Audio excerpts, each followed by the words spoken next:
This story was sent to me by a subscriber, a woman living alone in a small suburban house.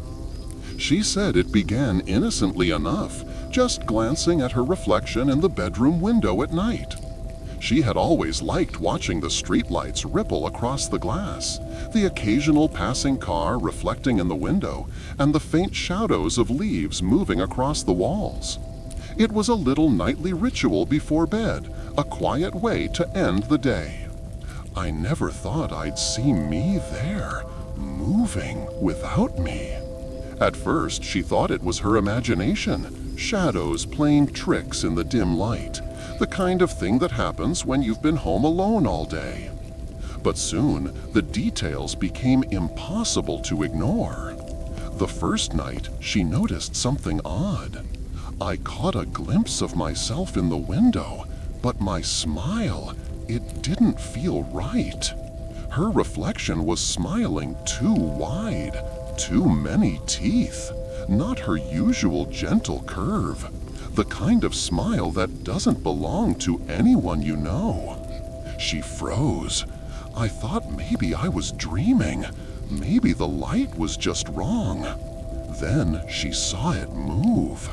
A hand rose, slowly, waving at her, from the other side of the glass. But I was looking from inside, and it shouldn't have been able to wave through me. Or was it me? I don't know. The first night, she shook it off as a trick of the light, perhaps fatigue, perhaps stress. But by the third night, she noticed that the movements weren't random.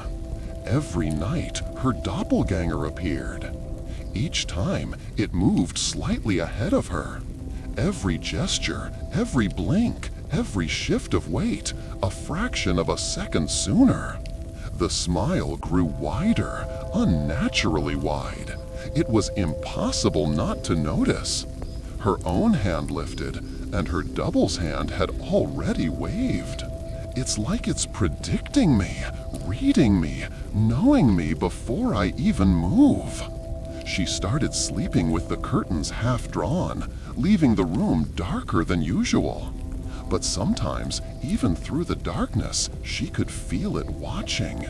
Its presence, like heat or pressure against her skin, was impossible to shake. She noticed that the reflection moved differently when she was standing closer to the window.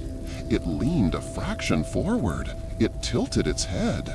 Its wide smile never faltered. And I realized it was enjoying it. One night, she decided to test it.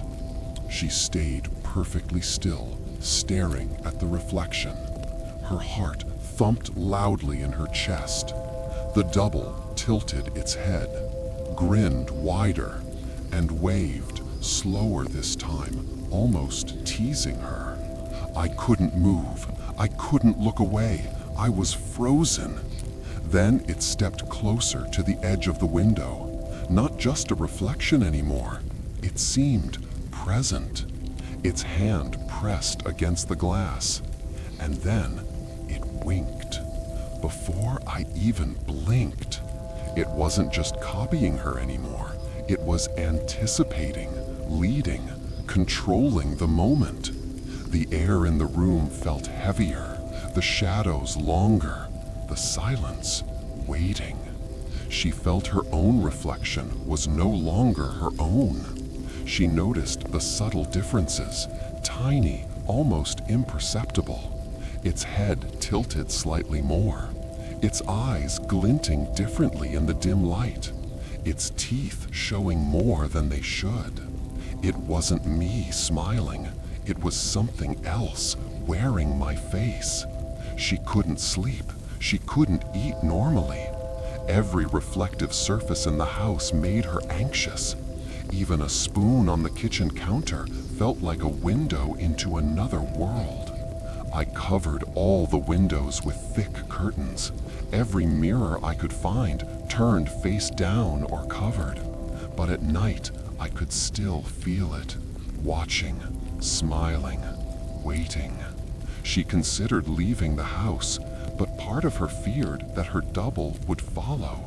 Some nights she swore she saw it in mirrors, phone screens, and glossy table surfaces, always smiling, always just slightly ahead of her. I began to think, maybe it's not just copying me. Maybe it wants to replace me. If you ever notice something off in a reflection, a blink too fast, a smile too wide, a hand moving before yours, do not approach.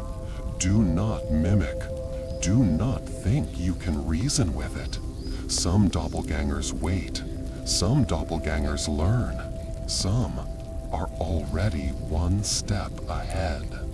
And sometimes, when you finally realize the truth, it's too late to tell who's real.